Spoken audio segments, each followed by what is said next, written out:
వేసవి కాలం సమీపిస్తుండటంతో ఎండవేడిమికి ప్రజలు ఉక్కిరిబిక్కిరి అవుతున్నారు. ఈ క్రమంలో పాదచారులు సాధారణ ప్రజల దాహార్తి తీర్చడం కోసం ఏర్పాటు చేసిన ఉచిత త్రాగునీటి కేంద్రాల నిర్వహణ లేక అధ్వానంగా తయారయ్యాయి. మంచినీటి ఏటీఎం కేంద్రాలు చెత్త చెదారం ఇతర సామాగ్రితో నిండిపోయాయి. దీనికి సంబంధించిన మరింత సమాచారం మా ప్రతినిధి ప్రియాంక అందిస్తారు. నగరవాసుల దాహార్తి కష్టాలు తీర్చేందుకు నగరంలో పలుచోట్ల మంచినీటి కేంద్రాలను ఏర్పాటు చేసిన ప్రభుత్వం అదేవిధంగా చూసుకున్నట్లయితే కూడా జిహెచ్ఎంసీ కూడా అంటే సాధారణ ప్రజలకి తక్కువ ధరకే పరిశుభ్రమైన నీటిని అందించే విధంగా అయితే పలుచోట్ల మంచినీటి ఏటీఎంలను కూడా ఏర్పాటు చేసింది. కానీ నిర్వహణ సరిగ్గా లేకపోవడంతో కూడా అవన్నీ నేడు అధ్వానంగా తయారయ్యాయి. ప్రజెంట్ మనం ఇక్కడ చూడొచ్చు, మనం ఇప్పుడు క్యాన్సర్ హాస్పిటల్ దగ్గర అయితే ఉన్నాము.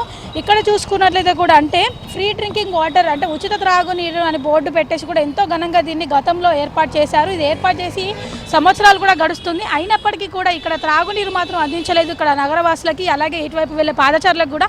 ఇక్కడ చూసుకున్నట్లయితే కూడా క్యాన్సర్ హాస్పిటల్కి చాలామంది పేషెంట్స్ వస్తూ ఉంటారు. వాళ్ళని చూసుకోవడం కోసం కూడా వారి కుటుంబ సభ్యులు అయితే వస్తూ ఉంటారు. వాళ్ళంతా కూడా ఇక్కడే ఫుట్పాత్ పైన ఈ చెట్ల కింద కూడా సేద తీరుతూ ఉంటారు. వారికి కూడా అంటే ఇక్కడ మంచినీటి కేంద్రం కనుక ఇక్కడ అందుబాటులో ఉన్నట్లయితే కూడా వాళ్ళంతా ఇక్కడికి వచ్చి ఉచిత తాగునీరు తీసుకునేవారు. అలాంటిది వారు ఇప్పుడు బయట కొనుక్కోవాల్సిన సిచ్యువేషన్ ఉంది. నగరంలో చాలా చోట్ల కూడా ఇదే పరిస్థితితో మనకు కనిపిస్తుంది. మనం చూడొచ్చు చుట్టుపక్కలంతా కూడా వారి కుటుంబ సభ్యులైతే ఫుట్పాత్ పైన ఎలా ఉన్నారో అదేవిధంగా లోపల మంచినీటి కేంద్రాన్ని ఒకసారి లోపల చూసుకున్నట్లయితే కూడా ఆ లోపలంతా కూడా అంటే పక్కన పనిచేసిన జిహెచ్ఎంసీ సిబ్బంది ఎవరైతే ఉంటారో వాళ్ళంతా కూడా వారికి సంబంధించిన సామాన్లను అయితే లోపల పెట్టుకున్నారు. చీపుర్లు కావచ్చు, ఇవన్నీ వాటికి సంబంధించిన సామాగ్రి అంతా కూడా ఆ మంచినీటి కేంద్రం లోపలైతే పెట్టడం జరిగింది. అంటే ప్రజలకి ఉచిత త్రాగునీరు అందించాల్సిన కేంద్రాలు అయితే ఇప్పుడు లోపలంతా కూడా చెత్త చెదారం అలాగే సామాన్లు పెట్టుకోవడానికి మాత్రమే పనికొస్తుంది అన్నట్టుగా తయారైంది. లోపలంతా కూడా మనం చూడొచ్చు ఎలా అధ్వానంగా తయారైందో.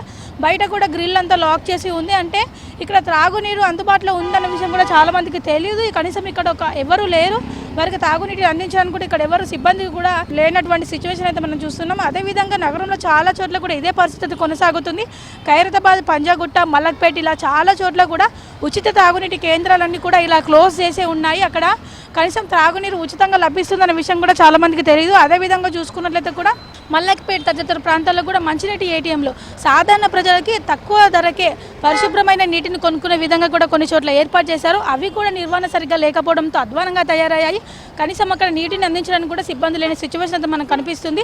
అంటే నగరవాసులకి అలాగే పాదచారులకి ఇక్కడికి వచ్చిన వారికి కూడా దాహార్తి కష్టాలు తీర్చడానికి ఉపయోగపడాల్సిన మంచినీటి కేంద్రాలు నేడు ఇలా చెత్తా చెదరంతో నిండిపోయి అధ్వానంగా తయారయ్యాయి. ఇక్కడ చేరతీరే వాళ్ళంతా కూడా బయట వాటర్ బాటిల్స్ కొనుక్కొని తాగాల్సిన సిచ్యువేషన్ అయితే కనిపిస్తుంది.